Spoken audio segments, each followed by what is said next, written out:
Jadi untuk elemen pertama yang akan saya bahas adalah elemen pegas, ya. Jadi elemen pegas ini adalah sebetulnya elemen yang paling sederhana dibanding semua elemen itu. Kalau kita lihat di elemen pegas ini memiliki suatu persamaan matematik, yaitu pegas itu yaitu F sama dengan Kx, K kali X ya. Kalau pegas itu F sama dengan K kali X.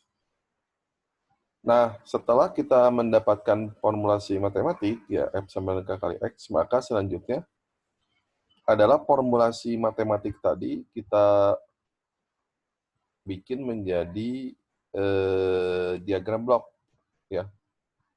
Jadi menjadi diagram blok yaitu X kali K sama dengan F.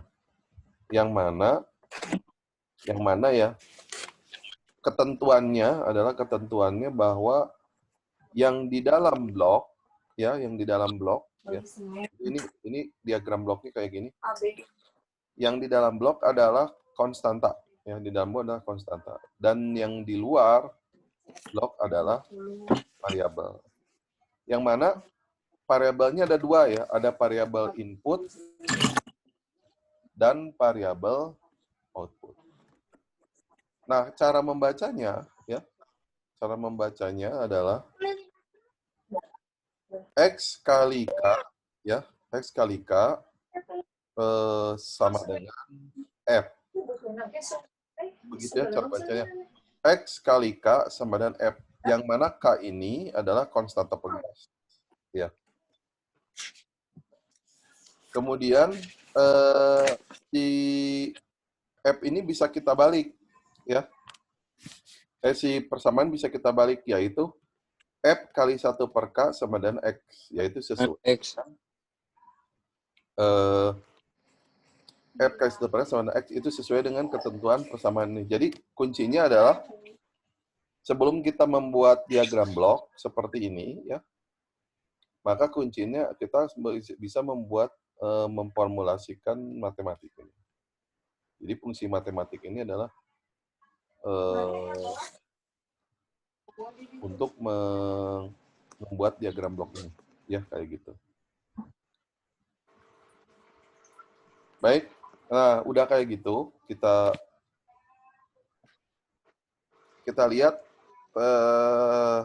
persamaan yang selanjutnya ya kita bahas. Nah, dalam pegas, ya pegas itu sendiri, kan pegas itu ada yang disambung secara seri, ada yang disebut paralel. Jadi ketika Anda memiliki pegas itu kalau misalnya Anda punya satu pegas, kalau misalkan pegas itu satu pegas kita paralel begitu, maka si pegas itu akan lebih keras daripada yang tadi satu ya, kalau di paralel akan lebih keras. Ya. Kalau misalkan dua di seri, ada pegas kita seri, maka yang terjadi si pegas itu kekakuannya akan turun. Jadi lebih kecil daripada satu pegas. Jadi pegasnya di seri gitu maka akan lebih turun. Maka formulasi untuk pegas paralel dan seri adalah sebagai berikut. Untuk pegas seri, Anda tinggal mengkalikan ya, atau menjumlahkan menjadi persamaan untuk seri, yaitu K totalnya ya, K totalnya itu adalah 1 per 1 per K1 tambah 1 per K2. Jadi untuk K totalnya 1 per 1 per K1 tambah 1 per K2. Nah, untuk pegas paralel itu dijumlah, yaitu K1 plus K2. Ya, jadi kenapa K1 K2? Karena K totalnya kan kalau di paralel kan lebih besar, jadi ini artinya dijumlah K1 plus K2. Nah, bentuk diagram bloknya ya, ini sama seperti yang tunggal, yang ini ya. Namun si K-nya ini kita ganti sesuai dengan bentuk seri atau bentuk paralel. Jadi kalau misalnya seri ya udah begini. Bentuk paralelnya kayak gini. Jadi tinggal ganti aja. Jadi ini kita ganti aja K totalnya, masukin si persamaan itu, masukkan ke sini. Begitupun kalau misalkan ada 3 ya. Kalau 3 kan K1, K2, K3. Misalkan K ini beda-beda ya, K1, K2, K3. K-nya itu beda-beda nilainya, ya udah dijumlah aja kalau paralel. Kalau seri ya udah 1 per K1, 1 per K2 gitu kira-kira ya, teman-teman. Oke, kita lihat selanjutnya ya. Nah, di sini yang komponen selanjutnya adalah peredam. Peredam itu kalau di sepeda motor itu di shock breaker bagian shock breaker, tapi yang bagian tengah ya, peredam. Jadi bagian tengah motor itu ada shock breaker. Si fungsi shock breaker ini dia sebetulnya kalau misalkan Anda bisa ngebayangin motor tanpa shock breaker ya. Jadi cuma pegas aja dia akan, si motor itu akan terus saja begitu ya getarannya tuh. Nah, fungsi shock breaker itu adalah meredam. Jadi ketika sudah terjadi pantulan, kemudian dia akan kembali datar gitu. Jadi dia akan begitu ya. Jadi nggak begitu terus. Nah, shock breaker ini kalau misalnya Anda punya shock breaker, kita dorong gitu, shock breaker itu kita dorong. Kalau kita dorongannya keras begini, maka shock breaker akan memberikan reaksi gaya berlawanan. Tapi kalau misalnya pelan begini didorong, maka shock breaker akan kecil gayanya. Sehingga persamaan shock breaker atau damper ya, itu adalah gaya sama dengan koefisien redaman kali kecepatan. Koefisien redaman kali kecepatan. Di mana ya? Di mana ini nilai kecepatan itu bisa kita uraikan lagi menjadi persamaan dalam bentuk X ya. Jadi kalau misalnya kita uraikan lagi ini P ini kalau kita uraikan lagi menjadi X per S ya. X per S, sehingga X per S ini jadi ketentuan baru di sini. Yang mana dalam sistem kendali ya, dalam PSK ini nilai X1 per S diganti menjadi D. Ketentuannya ya. Jadi nggak usah ditanyain kenapa Pak diganti D. Ketentuannya. Ya, ketentuan di bukunya begitu. Kalau misalkan ini saya uraikan ya, ini kan menjadi X kali kan 1 per S kan gitu ya. Sehingga yang 1 per S tadi diganti menjadi D. Ya, ini ketentuan. Jadi sebenarnya sederhana sih. Mungkin tujuannya untuk lebih mensederhanakan supaya nanti hasilnya lebih mudah lebih mudah dihitung ya. Sehingga hasilnya yang tadi yang F kali C kali V ini menjadi F CDX ya. Jadi F CDX ini nih. Ya, ini kalau sehingga menjadi begini nih. Nah, sehingga yang tadi F CV diganti menjadi F sama dengan CDX. Nah, si nilai X ini keluar jadi ada variabel ya, variabelnya dalam bentuk X, sudah tidak dalam bentuk V. Sehingga hasilnya menjadi X kali CD sama dengan F, yang mana C dan D ini adalah konstanta. Ya, jadi di dalam kotak ini ketentuannya adalah konstanta. Atau dibalik, yaitu F kali 1 per CD ini sama dengan X gitu ya. Yang di dalam kotak adalah konstanta. Baik, sampai sini ada pertanyaan belum nih? Sampai sini.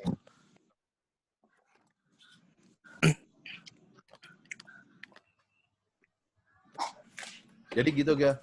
Jadi kan ada komponen pegas dan komponen peredam. Dua-duanya si komponen tadi memiliki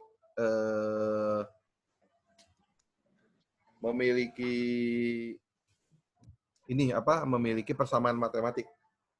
Yang mana persamaan matematik itu bisa kita kita uraikan menjadi diagram blok ya kayak gitu. Nah, untuk bentuk paralel dan seri pada peredam ya. Ini pada peredam adalah seperti pada pegas ya. Yaitu C total 1/C1 tambah 1/C2 untuk serial ya. Sedangkan untuk paralel ini C totalnya adalah C1 tambah C2. Jadi persis seperti pegas ya. Jadi untuk bentuk-bentuk serial dan paralel seperti itu. Nanti kita akan bahas di contoh soal ya biar lebih paham. Untuk saat ini kita pakai ini aja dulu. Apa loh? Kita satu-satu aja dulu komponennya. Baik gitu ya. Jadi ada pegas, ada peredam. Nah, untuk selanjutnya ya komponen yang lain ya. Komponen elemen yang lain adalah massa ya. Massa ini sebetulnya bagian dari elemen. Nah, pada massa ini ini fenomenanya adalah hukum Newton kedua. Jadi kalau misalkan kita kita pakai sepeda motor ya.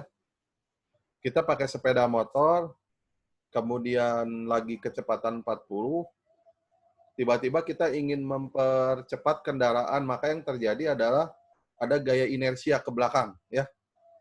Gaya inersia ke belakang, seperti ada dorongan, ada gaya yang gaib gitu ke belakang. Nah, itu disebutnya gaya inersia ya. Itu saya dengan hukum Newton kedua ya. Kedua. Karena hukum Newton pertama kan sigma F sama dengan 0 ya.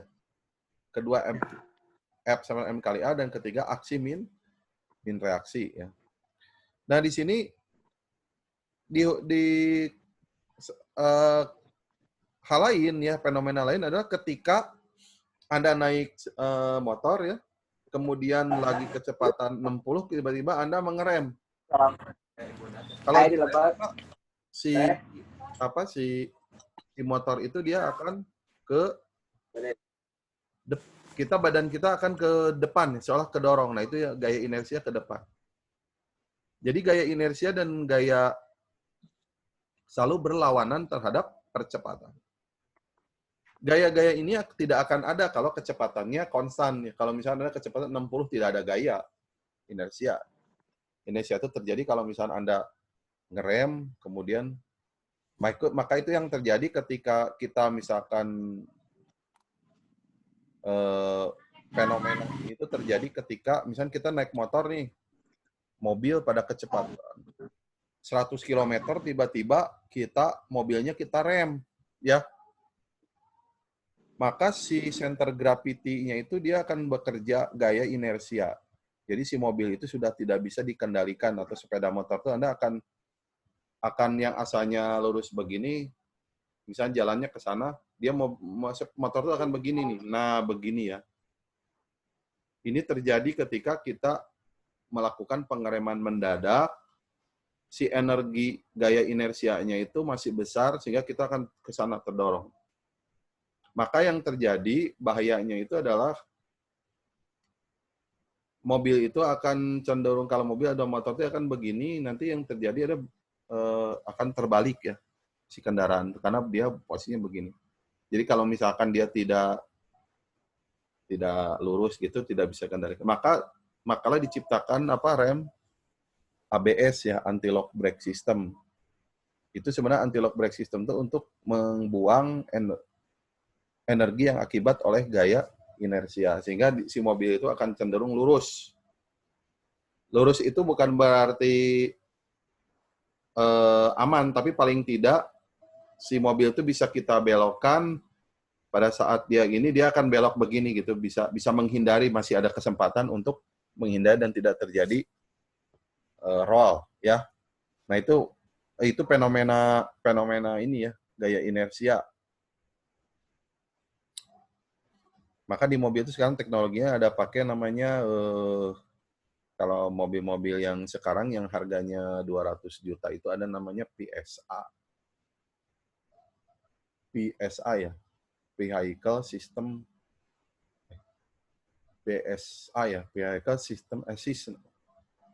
Jadi kalau dia nggak akan bisa ngedrift ya, kalau mobil kan kalau drift itu dia bisa begitu, tapi kalau sudah menggunakan itu dia nggak akan ngedrift si mobil kayak gitu. Baik, nah sekarang rumusnya begini ya. Setelah kita rumuskan F sama dengan kali A, maka si A ini kita uraikan lagi menjadi Pi per T. Pi per T itu kecepatan per waktu. Yang mana kecepatan per waktu ini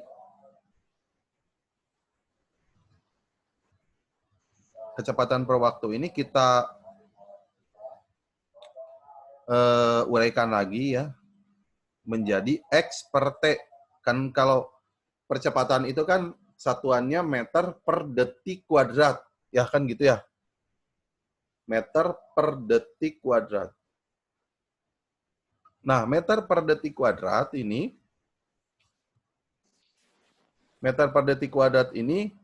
karena tadi di ketentuan di sebelumnya adalah D ini adalah 1 per S, maka kalau meter per detik kuadrat, ya ini menjadi D kuadrat. Ya, jadi kalau 1 per T, maka D. Tapi kalau kalau 1 per S kuadrat berarti menjadi D kuadrat. Ya, kayak gitu ya. Ya, paham ya? Sehingga ini rumusnya menjadi F sama dengan M massa, si A-nya berubah menjadi X kali D kuadrat. Ya, jadi massa kali X kali D kuadrat. Ya, kayak gitu kira-kira. Ya. Sehingga di diagram bloknya menjadi X kali M D kuadrat sama dengan F. Atau F kali 1 per MD kuadrat sama dengan X. Jadi dari persamaan matematik yang ini, kita bikin diagram blok dengan ketentuan sama seperti sebelumnya bahwa yang di dalam diagram blok ini adalah konstanta, yaitu massa dan D kuadrat. Baik, gitu ya. Kemudian ini massa ya. Jadi kita tadi sudah ada pegas, ada redaman, ada massa ya kayak gitu. Sampai sini ada pertanyaan nggak ini? Sampai sini ya. Ada pertanyaan nggak?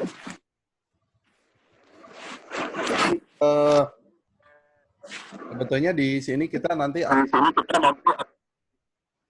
gimana? Jadi di kuliah ini kita akan coba menggabung bentuk-bentuk mekanik ya. Kita nanti kalau gabung misalnya ada pegas, ada massa, ada semua kita gabung. Kemudian nanti dari bentuk itu kan menjadi diagram blok.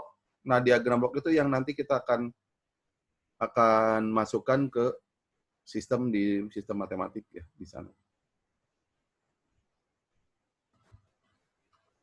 Baik, selanjutnya ya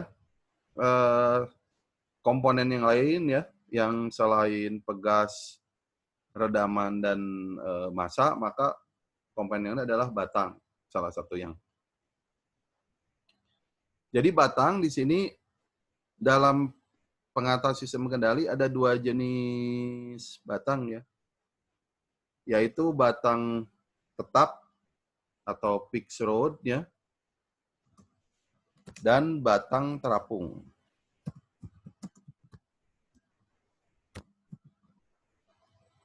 Jadi batang tetap dan batang terapung ya.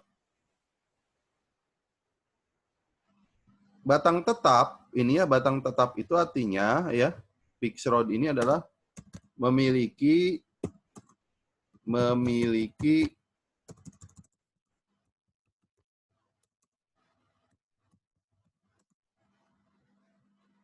tumpuan tetap.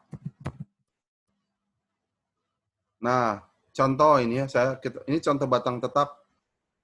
Ini yang memiliki tumpuan tetap adalah contohnya sebuah batang memiliki tumpuan di ujung kiri di sini ya, ada tumpuan pin, tumpuan pin ya, tumpuan engsel, yaitu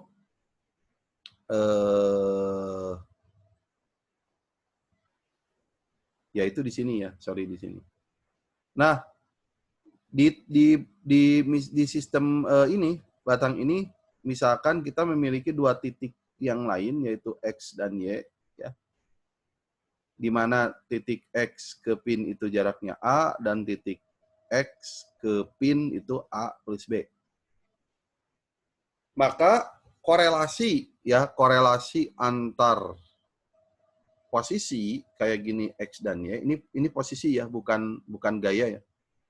Jadi korelasi antar posisi X dan Y adalah X berbanding A dan Y berbanding A plus B. Jadi X berbanding A, Y berbanding A plus B. Jadi bukan X per A, Y berbanding B. Bukan gitu, salah ya. Yang benar itu X per A berbanding Y A plus B. Kayak gitu. Sehingga dari rumus ini, ya, dari rumus ini kita bisa memperoleh suatu nilai, suatu konstanta, yaitu X per A sama dengan Y per B, ini menjadi, ya, ini menjadi, ya, menjadi begini. Kita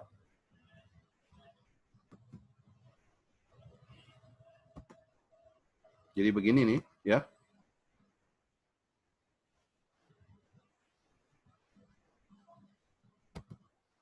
Jadi di sini X, ya, X sama dengan, ya, gitu. Jadi X sama dengan di sini Y kali, ya, kali A per A plus B, gitu ya. Nah, begitu ya. Oke. Jadi X sama dengan Y, sehingga diagram bloknya menjadi begini. Ya, diagram blok, lihat. Y kali A per A plus B sama dengan X. Ya, kayak gitu. Baik.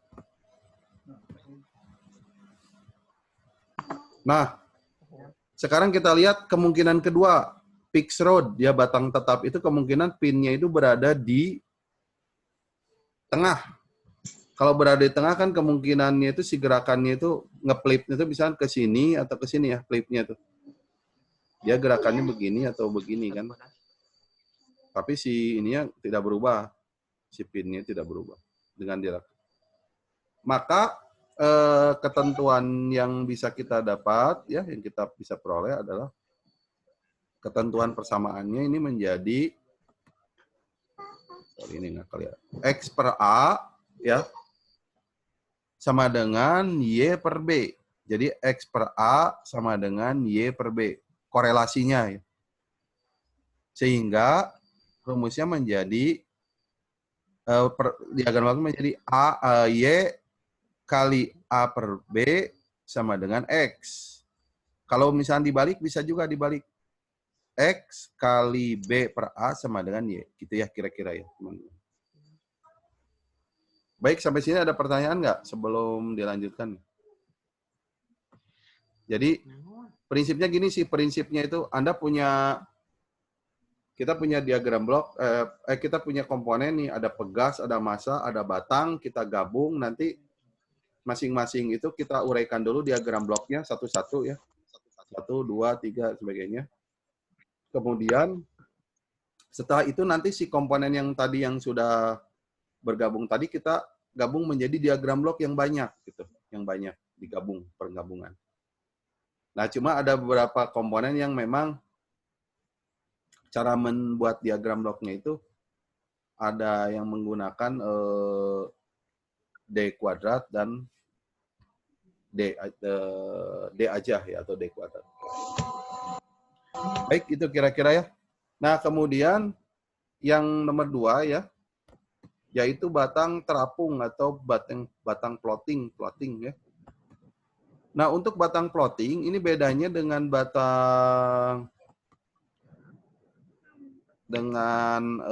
fixed root itu adalah bedanya. Kalau batang terapung itu dia tidak memiliki, dia tertumpu, tapi tumpuannya itu berubah terhadap posisi ya. Jadi posisinya itu kadang begini ya, jadi si posisi X-nya itu ke bawah jadi ke bawah. Kadang yang diamnya itu Y-nya, justru Y-nya, yang X-nya yang Z-nya bergerak. Jadi ini posisinya tidak ada yang fix ya. Jadi tidak memiliki posisi yang fix, tidak tetap. Jadi tumpuannya itu di 3 titik ini bisa berubah-ubah posisi. Nanti akan ada di pertemuan yang soalnya di contoh soal lah, nanti biar kelihatan. Sekarang saat ini Anda begini aja dulu ya ininya. Posisi Nah, untuk batang plotting atau batang plotting ini adalah persamaan matematiknya adalah sebagai berikut. Jadi karena di sini memiliki 2 posisi ya, posisinya begini 1, posisi 2, maka ada 2 bentuk persamaan.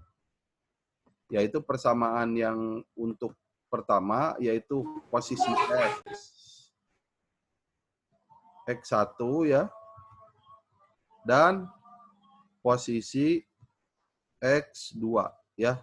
Jadi ada 2 posisi ya, X1 dan X2 ya, kayak gitu.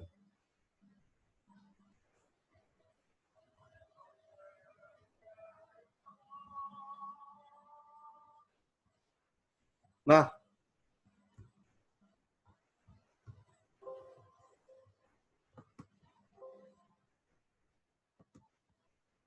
jadi untuk persamaan yang satu, yang ini ya, persamaan yang ini itu kita uraikan menjadi begini. Sama seperti batang tetap, cuma bedanya dia kalau untuk persamaan yang apa? Jadi si Z-nya itu tetap, tapi yang X-nya bergerak. Jadi ini X1 berbanding A, Y berbanding B. Sekarang kita lihat ini nih. X1 berbanding A, Y berbanding B. X1 berbanding Y berbanding A plus B. Ya. Jadi X1 berbanding A, Y berbanding A plus B. Sehingga ini menjadi X1 sama dengan A per A plus B kali Y. Ya, gitu. Kemudian batang yang kedua, yang ini kan begini. Maka Z berbanding A plus B, X2 berbanding B. Jadi X2 berbanding B, Z per A plus B. Jadi X2 per B, Z per A plus B. Sehingga X2 sama dengan B per A plus B kali Z. Sehingga kalau kita lihat, ini kan X1 dan X2 ini ya, memiliki dua posisi yang berbeda, ya. Karena memiliki posisi yang berbeda, maka si X dan si Y ini harus dikurangi. Jadi, saling mengurangi gitu.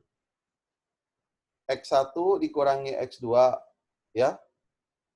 Jadi posisi X1 dikurangi posisi X2, sehingga X1-nya kita ganti dengan yang ini, ya, dan X2-nya kita ganti yang ini, sehingga hasilnya menjadi X total adalah A per A plus B kali Y dikurangi B per A plus B kali Z.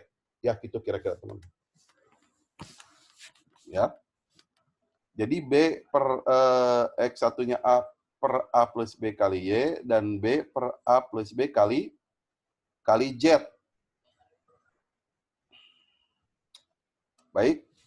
Sehingga, gimana diagram bloknya ini? Ya, diagram bloknya itu adalah,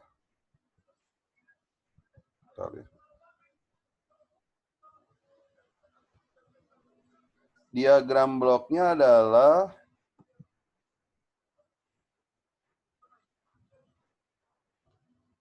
diagram bloknya menjadi begini, ya.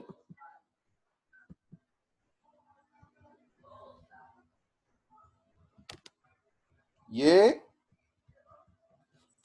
kali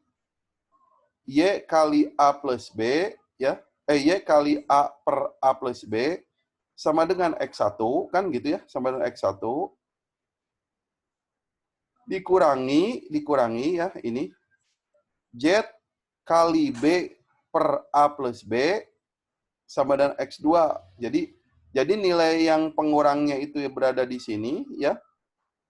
Nilai penjumlahnya di sini. Nah, di sini ada namanya operator perkalian. Penjumlahan. Jadi operator penjumlahan ini yang baru ditemukan, ya, baru ya, kayak gini ya. Jadi ini operator pengurangan dan penjumlahan, ya, kayak gitu.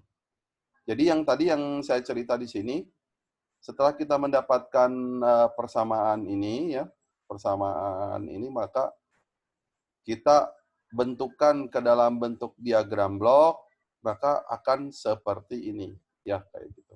Nah, ini khusus untuk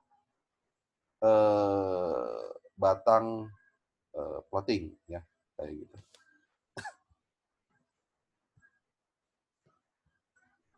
Oke, sambil menunggu ini ya. Jadi saya minta nanti KM-nya bikin Google Form, ya. Google Form. Nanti Google Form itu yang saya akan jadikan absensi aja, itu aja kemarin, karena beberapa teman mengalami keluhan, katanya agak sulit, banyak yang nggak masuk, tapi nggak apa-apa, yang penting saya ada aja datanya pada teman-teman. Jadi nanti dibikin aja Google Form ya untuk KM-nya, ya. Dibikinin, nanti di-share di... Tapi nanti